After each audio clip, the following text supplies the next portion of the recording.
안녕하세요. 언제나 옳은 길로 인도하시는 하나님의 깊은 사랑을 누리시기를 소망합니다. 쉽고도 정확하게 알차고 재미있게 하나님의 말씀을 가슴 깊이 새기는 시간, 소문난 성경교실의 이성훈 목사입니다.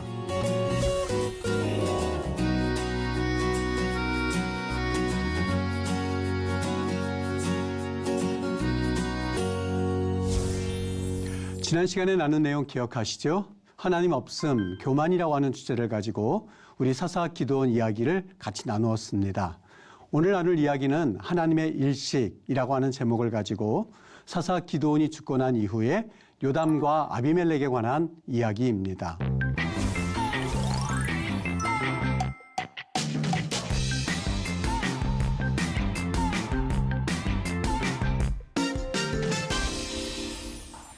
오늘 여러분과 함께 나눌 그 주제는요, 하나님의 일식. 여러분, 일식이라는 게 어떤 걸 의미하는지 너무나 잘 알고 계시죠? 그렇다면 하나님의 일식이라고 하는 것이 무엇을 의미할까요? 우리 한번 같이 오늘 제10강 주제로 정해서 우리 기도원에 관한 이야기, 그리고 그 자녀인 아비멜렉에 관한 이야기를 같이 나누어 보겠습니다. 요담이요, 굉장히 억울했어요. 우리 지난 시간에 잠깐 살펴보았습니다만, 기드온은 사실상 왕에 대한 욕심이 없었습니다. 그런데 아비멜렉은, 멜렉이라는 의미가, 멜렉이 왕이란 뜻이고요. 그 다음에 다시 말하면 내 아버지는 왕입니다. 나의 아버지는 왕입니다. 라는 이름을 가진 이 아비멜렉의 그 이름에 담겨져 있는 그 어떤 뜻을 우리가 좀 짐작하게 하는 그러한 행위를 하지요. 지금 이야기한 대로 아비멜렉은 형제 70명을 외척세겜 사람의 도움으로 학살을 하게 되죠. 근데 여기 70명이라는 숫자를 여러분 잘 한번 기억하시길 바랍니다. 유일한 생존자 요담, 그는 도망을 가서 우화를 통해서 그 자신의 억울함 내지는 그 아비멜렉의 악행에 대해서 그가 이야기를 하였는데, 감람나무, 무화과나무, 포도나무, 그 다음에 이 가시나무의 비유였습니다. 여기에서 이 가시나무는 사실상 모든 나무의 왕이 될 만한 제목이 되지 않았음에도 불구하고 1번, 2번, 3번 나무들은 우리는 정말 사람들의 기쁨을 주기 위해서 우리는 왕이 될 수 없습니다. 내게 맡겨진 기쁨의 일이 있는데 내가 어떻게 왕이 될 수 있겠습니까? 라고 거절했습니다만, 유일하게 가시나무는 그 왕이 되어달라고 하는 요청에 대해서 수락을 하게 되죠. 여기에서 이 가시나무는 이 아비멜렉을 상징하고 있고요. 결국에는 이 아비멜렉을 도와줬던 외척이죠. 세겜 사람들과 그리고 아비멜렉 모두가 멸망을 하게 된다고 하는 그런 내용이 이제부터 전개가 됩니다. 여러분, 오늘 주제였던 하나님의 일식을 같이 한번 볼까요? 일식 그러면 태양이 있고, 그 다음에 달이 있고, 그리고 우리 사람이 있어요. 그러면 이 태양이 달에 가려져서 태양이 보이지가 않는 현상을 일컬어서 일식이라고 그러죠. 이 달로 인해서요. 여러분, 때로는 이렇게 되어 있을 때 태양이 보이지 않는다고 해서 태양이 없다라고 말할 수는 없겠죠. 그럼에도 불구하고 태양은 존재하는 것처럼 우리 삶에서는 항상 하나님이 계시고, 그 다음에 때로는 이 달로 비유될 수 있는 문제가 있어요. 이것이 인간관계가 되었든, 아니면 재정 문제가 되었든, 아니면 육신의 고통의 문제가 되었든, 어떤 문제든지 간에 그 문제로 인하여서 하나님이라고 하는 그 존재가 보이지 않을 때가 있어요. 그래서 제가 이것을 하나님의 일식 이렇게 이름을 붙여놨어요. 여러분, 일식일 때에 달로 인하여서 가려진 태양이 보이지 않는다고 해서 태양이 없습니다 라고 말하는 수 없는 것처럼, 우리 삶 가운데서 문제로 인하여서 하나님이 보이지 않을 때, 그때 여러분 어떤 태도를 취하시나요? 하나님이 계실까? 정말 하나님이 나를 돕기는 하시는 걸까? 라고 의심하면서 하나님의 이 존재에 대해서 부정적인 모습을 보이고 있지는 않습니까? 그런 태도를 취하고 있지는 않습니까? 라고 하는 질문을 하고 싶었던 것이죠. 여러분 잘 기억하십시오. 때로는 삶에 여러 가지 문제들로 인해서 하나님이 보이지 않을 때, 그때야말로 우리는 하나님이 그 문제 뒤편에 계시다고 하는 분명한 확신과 신뢰와 그리고 하나님을 향한 우리의 무한한 하나님 앞에서의 그 믿음을 드려야 될 때 아니겠습니까? 오늘 그 이야기를 좀 같이 해보려고 그래요. 여전히 하나님 계시고 통치하시는 하나님이시고 일시간 잠시일 뿐이고 하나님은 영원히 그 자리에 계십니다 하는 이야기를 나누려고 해요. 자, 그 이야기가 전개가 되는데요. 아비멜렉과 세겜은 혈연으로 묶여져 있죠. 아비멜렉의 외척들이 모두 세겜에 위치해 있었고 예루살렘에서부터 세겜까지 얼마 걸리지 않아요. 한 2시간 정도 걸리는 그런 거리예요. 그렇게 멀지 않는 도시인데요. 9장 23절에 보면 이제부터 아비멜렉을 하나님께서 어떻게 심판하시는지를 우리에게 하나하나 일목요연하게 말씀해주고 있는데, 하나님이 아비멜렉과 세겜 사람들 사이에 악한 영을 보내심에 세겜 사람들이 아비멜렉을 배반하였다, 이렇게 말씀하고 있습니다. 여러분, 여기 악한 영, 루아흐라 이렇게 돼 있어요. 악한 영을 보내셨다. 우린 여기에서 봐야 될 포인트가 하나님께서 악한 영을 보내셔서 그런 일을 행하게 하셨다고, 하나님이 그 일을 진두지휘하시는 거야, 이렇게 생각할 수도 있습니다만, 여기서 말하는 루아흐라라고 하는 이 말, 즉 그대로 번역하면 그 말이에요. 악한 영, 이렇게 번역할 수 있는데요. 이 악한 영을 보내셨다라는 그 하나의 사실을 하나하나, 이게 어떻게 하나님께서 통치하시는 거지? 하나님께서 그걸 부리신다는 거야? 이렇게 볼 것이 아니라 이 모든 것이 하나님의 주권 가운데 있다고 하는 것을 우리에게 표현해 주기 위한, 우리에게 말씀해 주기 위한 하나의 그 표현이라고 보시면 이해가 빠를 듯 합니다. 여기 하나님이 아비멜렉과 세겜 사람들 사이에 악한 영을 보내셨다 할 때에 베인, 우베인, 이거는요, 여러분 우리 영어에서 말하면 속담처럼, 즉 베인 A, 베인 B 이렇게 돼 있거든요. 즉 아비멜렉과 세겜의 알라이, 세겜 사람들 그 사이에 무엇과 무엇 사이에, 즉 마치 쐐기를 박을 때에 나무와 나무 사이 쐐기를 박고 쿵쿵해서 갈라내는 것처럼, 다시 말하면 그들은 갈라질래야 갈라질 수 있는 사이가 아니었었어요. 조금 전에 이야기한 대로 혈연으로 뭉쳐져 있고요. 그 다음에 그들이 돈을 대서 아비멜렉이 아주 형편없는 사람들을 사가지고 자기 형제 70명을 모두 잔인하게 죽였거든요. 그러니 그들은 정치로도 묶여져 있는 사람들이에요. 그리고 그들 경제 공동체였었어요. 여러분, 이 철저하게 묶여져 있는 이 사람들이 어떻게 갈라질 수가 있겠어요? 그런데 하나님의 주권과 하나님은 그들에게 그들이 행한 대로 심판하시기 위하여서 하나님이 일하시기 시작했음을 이렇게 표현하고 있어요. 그러니까 하나님께서 이 모든 일에 처음부터 마지막까지, 우리도 뒤에 나오겠습니다만, 여러분 어떤 일이 일어났을 때에 거기에는 하나님의 분명한 섭리와 하나님의 계획이 있음을 우리가 영적인 눈을 열어서 자세하게 보면 그것을 느끼게 해주신, 오늘 여기도 마찬가지예요. 그들은 그냥 어쩌다 보니까 갈라졌겠지가 아니에요. 하나님께서 아비멜렉이 행한 그 행위대로 하나님이 그 행위를 갚아주시기 위해서, 심판하시기 위한 하나님의 계획이었었던 것이죠. 세겜 사람들이 아비멜렉을 배반하였다라 했는데 여기 바가드라고 있죠. 바가드, 이거는요 원래는 옷이란 뜻이에요. 옷. 그리고 부가딘 그러면 옷을 해가지고 복수형이에요. 그리고 바가드 그러면 배반하다 이렇게 돼 있는데, 여러분 조금 궁금하시죠? 세겜 사람이 아비멜렉을 배반했다 했을 때 옷에 사용되는 용어를 썼어요. 이걸 어떻게 이해할 수 있지? 왜 옷이란 말과 배반이란 말과 이 연관이 있는 거지? 여러분, 우리 과거에는요 옷이 신분을 나타냈어요. 그리고 옷이 무엇을 입느냐에 따라서 내가 신하의 옷을 입고 왕에게 충성하는 그런 의미의 그런 또 하나의 표현이 옷이었었어요. 그런데 이 옷을 저희 벗어버렸다, 그리고 옷을 찢어버렸다라고 하는 것은 왕과 신하 사이에 가지고 있는 것 또한 기본적인 신뢰를 내가 찢었다, 배반했다, 그리고 그것을 벗어났다, 이런 의미가 담겨져 있는 것이죠. 그러다 보니까 여기 누구도 이렇게 돼 있는데 이 말은요 아주 철저하게 언약을 파기한 것을 말하고 있습니다.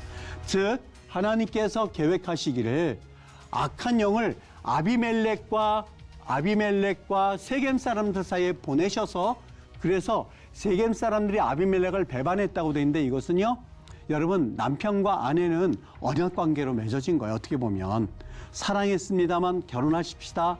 우리 머리가 팥뿌리가 될 때까지 우리 그렇게 사십시다라고 하면서 하나의 계약 관계로 맺어진 관계인데 이 관계가 서로 배반함으로써 깨어졌다고 생각해 보십시오. 그게 바로 불구두거든요. 왕과 신하는 물론 계약서가 없습니다만 내가 왕에게 충성하겠습니다는 의미가 있으면 그게 깨어진 거예요. 옷을 벗어버린 거예요. 찢어버린 거예요. 그러니까 세겜 사람과 아비멜렉이 절대 깨어질 수 없는 관계였습니다만 왜 깨졌어요? 하나님의 심판이에요.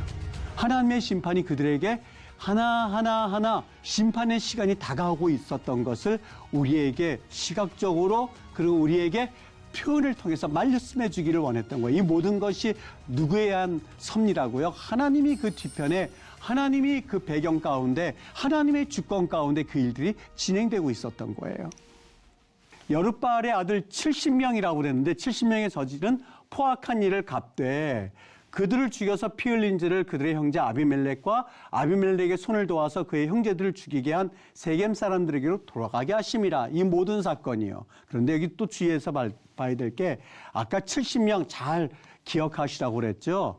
그냥 여룻바알의 아들들에게 저지른 포악한 일을 이렇게 말씀할 수도 있는데 70명을 굳이 써둔 이유는 그들이 행한 것이 얼마나 무섭고 두려운 그리고 그들이 얼마나 악한 일을 했는가 하는 것에 대한 상징적 의미로서 7이라는 숫자가 담겨져 있죠. 그리고 또 한 가지 여기 포악이란 말이 하마스란 말을 썼어요. 여러분 하마스란 말 들어보셨죠? 지금도 가자 지구에서 하마스가 공격하고 뭐 했을 때에 하마스가 그 하마스예요. 폭력이란 뜻이에요. 근데 여기에서 폭력이란 말을 여러 가지가 있는데 이 말을 쓴 이유가 있어요. 이를테면 뭐 타라프 같은 경우도 폭력이다 이런 말을 쓸 수가 있어요. 이거는 뭐냐면 이 동물에 의하여서 잔인하게 찢겨 죽이는 거 있죠. 그래서 포악한 동물을 표현할 때에 타라프란 말을 써요. 타라프 하니까 생각나는 게 그 요셉의 아버지가 요셉에게 내 아들이 동물에게 찢겨 죽였다다 했을 때에 타라프란 말을 써요. 거기에서 그 말 그렇게 표현하고 있지 않지만 포악하게 찢겨 죽였도다. 그 포악이란 말이 바로 타라프란 말이에요. 근데 우리 국어 성경에서는 이 찢겨 죽였다다 이렇게 번역을 했거든요. 근데 여러 가지 단어가 많이 있는데 그 중에서 하마스를 쓴 이유는 뭘까? 이것은요. 잘 여러분 기억하세요. 이 70명의 아들을 죽인 아비멜렉에게 하마스 포악한 일을 갚되 이것은 심판을 부르는 포악함이에요. 여러분 죄야 뭐 이 포악한 게 다 죄죠. 그런데 어떤 죄들 같은 경우는 하나님이 이렇게도 말씀하실 수 있어요. 너 왜 그랬어? 그렇게 하면 안 되잖아. 라고 하면서 하나님이 그래도 여지가 있는 그런 죄가 있어요. 여지가 있는 죄가 있어요. 뭐 짐승에게 찢겨 죽었을 때 뭐 짐승을 심판할 건 아니잖아요. 근데 여기 하마스를 지은 이 포악한 이 죄를 지은 것은 하나님의 심판이 반드시 따르는 거예요. 너 왜 그렇게 했어? 너는 이거는 심판받아야 돼 했을 때의 단어가 포악 하마스예요. 그러니까 여룻바알의 아들 70명에게 저지른 이 포악한 일은 절대 용서받을 수가 없어요. 심판이 따라오는 거예요. 그 뒤에는 심판이 그냥 같이 뒤 그림자처럼 따라간다는 거예요. 그러니까 너무너무 악한 일을 말할 때에 하마스라고 말해요. 그들을 죽였고 돌아가게 하심이라. 이것도 역시요. 베다맘 라슘 그러는데 이것은 핏값을 물을 때 쓰는 용어예요. 그러니까 하나님께서 아비멜렉에게 어떠한 여지가 없이 심판과 이제부터 네가 행한 일에 대해서 내가 어떻게 행하는지를 보라라고 하는 아주 강력한 하나님의 예언적인 메시지인 것이죠. 그러니까 이제부터 나타나는 그 아비멜렉의 이야기는 누가 보기에도 어쩌다 그런 일이 있겠지 어쩌다 보니까 그렇게 그가 이런 일을 당했네가 아니에요. 사건 하나마다 마치 각본에 짜여진 대로 하나님께서 섭리하시고 주권하시고 무서운 거죠. 그러니까 아비멜렉의 이 이 행위가 너무너무 악한 거였었죠. 하나님 보시기에 조금의 여지도 없이 오늘 하나님께서는 그를 심판하시겠다는 거예요. 무섭죠. 지금 그 얘기예요. 모든 사건의 배후에는 하나님의 주권적 개입이 있습니다. 삶에 우연하게 일어난 것 같지만, 예를 들어서 아비멜렉이 가다가 어디 전봇대에 탕 부딪히면 우연이 아니에요. 하나님께서 그에게 심판하시고자 하시기 위한 하나님의 철저한 그 각본과 하나님의 그 섭리가 있음을 오늘 성경에서 우리에게 너희들 알고선 읽어라. 이제부터 성경 말할 때 내가 지금 하는 모든 일들은 내가 비록 내 이름이 들어가 있지 않다 한다 할지라도 내가 이미 도장 쾅쾅 찍었어. 내가 다 허락한 거야. 그 모든 것들을 너희들은 그렇게 이해를 해야 돼. 라고 하는 하나님의 또 하나의 사인이라고 보셔야 돼요. 여기 누가 나타났냐? 심판하기 위해서 에벳의 아들 가알이 그의 형제와 더불어 세겜에 이르니 세겜 사람들이 그를 신뢰하니라. 여기 에벳의 아들 가알이라고 그랬는데 에벳이란 말이 종이에요. 그래서 물론 여기서 말하는 것처럼 고유명사 에벳이라고 하는 사람의 아들 가알 이렇게 볼 수도 있는데, 어떻게 보면 이 가알이란 사람이 자기 아버지가 그냥 종이었었구나, 이름도 없는 종이었었구나, 이렇게 보실 수 있을 만한 그런 용어로 돼 있어요. 여기 정관사가 없거든요. 그런 걸 보면 그의 출신이 종이라고 하는 그러한 천한 출신이었구나 하는 것을 성경에서 우리에게 말씀해 주고 있어요. 의미가 있죠. 왜냐하면 아비멜렉은 내 아버지가 왕입니다. 왕입니다 하는 의미가 담겨져 있는데, 그 왕의 아들에게 이제는 대적하는 사람이 나타나는데 누구예요? 가장 천박하다고 알려져 있는 종의 자녀, 즉 가알이라고 하는 사람이 지금 이 아비멜렉을 대적하고 있는 거예요. 여러분, 아비멜렉의 이 사건은 누가 계획한 거라? 하나님의 섭리 가운데 있어요. 아비멜렉, 왕 되지 말아야 될 사람이 왕이 됐던 사건처럼 이제부터 너에게 적수가 되지 않는다고 생각하는 그 사람이 너에게 대적을 할 거야. 하나님이 참 아비멜렉에게 말씀하고 싶은 내용이 무언지 우리 좀 느낄 수 있지 않습니까? 이 에벳이 하는 얘기를 들어보세요. 에벳의 아들 가알이, 종의 아들 가알이 뭐라고 그러냐? 아비멜렉은 누구며 세겜은 누구겠느냐? 여기 미란 말이 있죠. 세겜은 누구고 아비멜렉은 누구냐? 그냥 단순하게 누구냐 이렇게 묻는 게 아니에요. 여기 말하는 미는요, 이 말의 의미는 반어법적 의미예요. 이걸 우리 말로 표현하면요, 도대체 아비멜렉은 누구야? 세겜은 누구야? 놀리는 말, 조롱 섞인 말이 담겨져 있어요. 우리가 아비멜렉을 섬기려 할로, 여기 히브리 말에는 그 퀘스천 마크가 없는데 할로가 그 역할을 해줘요.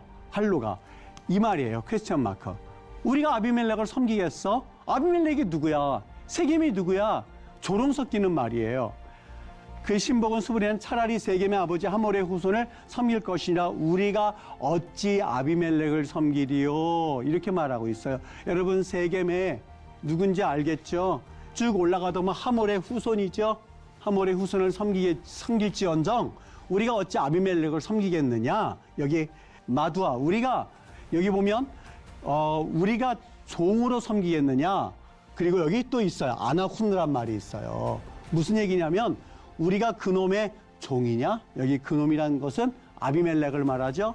우리가 아비멜렉의 종이냐? 우리가 말이야, 우리가. 감히 우리 같은 사람들이 어떻게 아비멜렉의 종이 되겠어? 라고 하면서 이 가알이 지금 아비멜렉을 조롱하고 그리고 막 그에 대하여서 자신들을 높임으로써 아비멜렉을 낮추는 아주 조롱 섞인 말을 그가 합니다. 여러분, 우연이라고 생각하지만, 그리고 이런 여러 가지 일반적인 일이 있지만 이런 일들이 단순히 우연일까요? 아니요. 성경에서 오늘 아비멜렉의 이 사건을 통해서 아비멜렉의 이 가알이라고 하는 사람이 나타난 것은 우연이 아니에요. 그의 심판하시기 위한, 또 심판을 위한 하나님의 또 하나의 전제적 사건이에요. 우리 삶에서 때로는 그냥 어쩌다 그런 일이 일어났겠지라고 생각할 만한 사건들이 우리 주위에는 많이 있겠죠. 그러나 그것을 우리 크리스찬들은 하나님과 연관시켜서 자꾸 생각해 보셨으면 좋겠어요. 내가 이 일을 통해서 하나님이 나에게 겸손하게 하시려고 하는 거구나. 하나님이 나에게 뭔가 말씀하시려고 하는 거구나. 하나님 나에게 어떤 것을 말씀해 주시려고 하시는 걸까? 라고 하면서 우리 주님을 매 시간마다 범사의 그를 기억하는 그런 은혜를 우리는 다시 한번 입어야 될 줄 믿습니다. 자, 그래서 여기 44장 2절에 보면 너를 만들고 너를 모태에서부터 지어낸 너를 도와줄 여호와가 이같이 말하노라. 나의 종 나의 택한 여호수나 두려워하지 말라.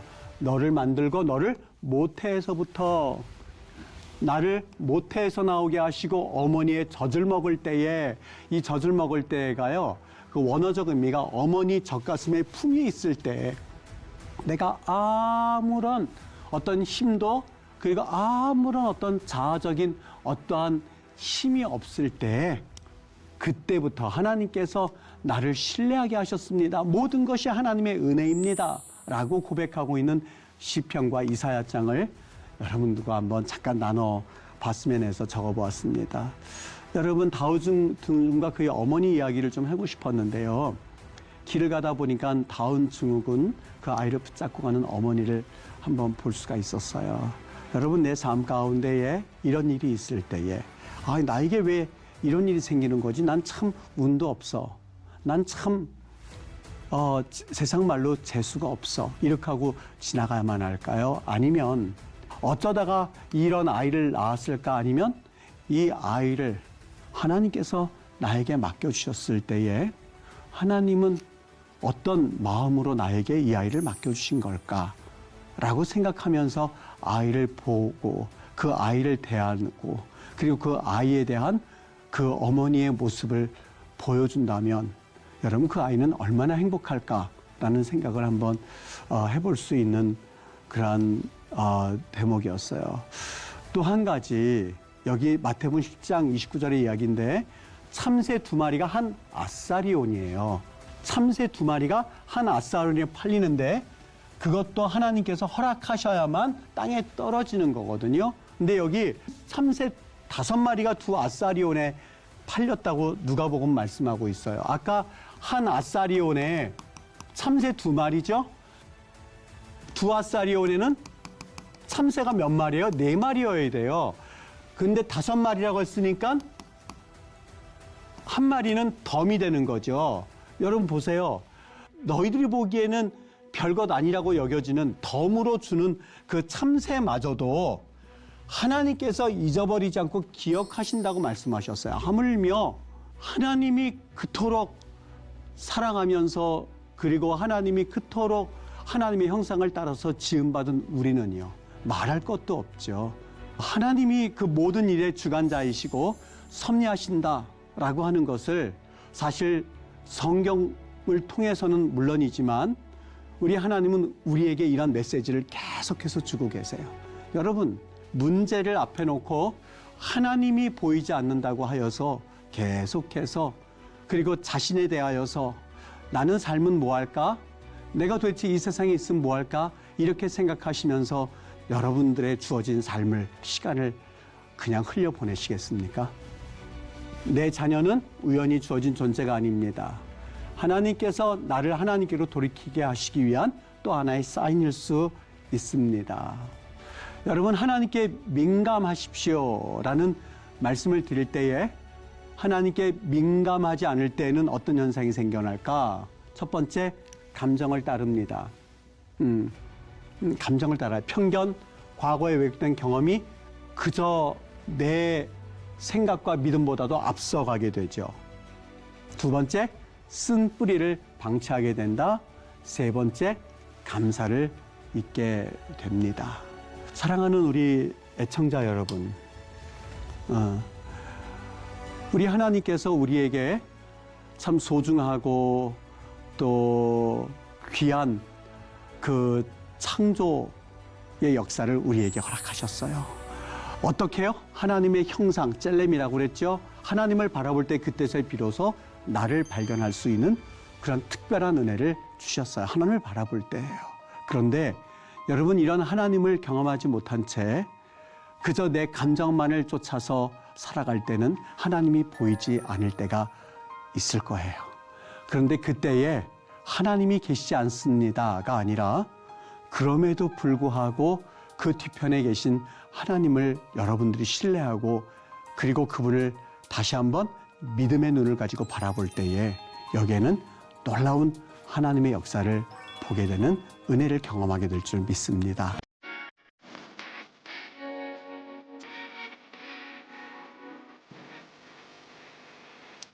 여러분, 유익한 시간 되셨습니까? 오늘 수업은 유튜브를 통해서 다시 보실 수 있습니다. 하나님의 신실하심을 말씀 속에서 깊이 경험하는 그런 시간이 되시기를 바랍니다. 다음 시간에는 비범한 사사라는 제목을 가지고 우리 같이 말씀을 나누도록 할게요. 오늘도 믿음으로 담대히 나아가시고 다음 시간에 반가운 얼굴로 다시 뵙도록 하겠습니다. 감사합니다.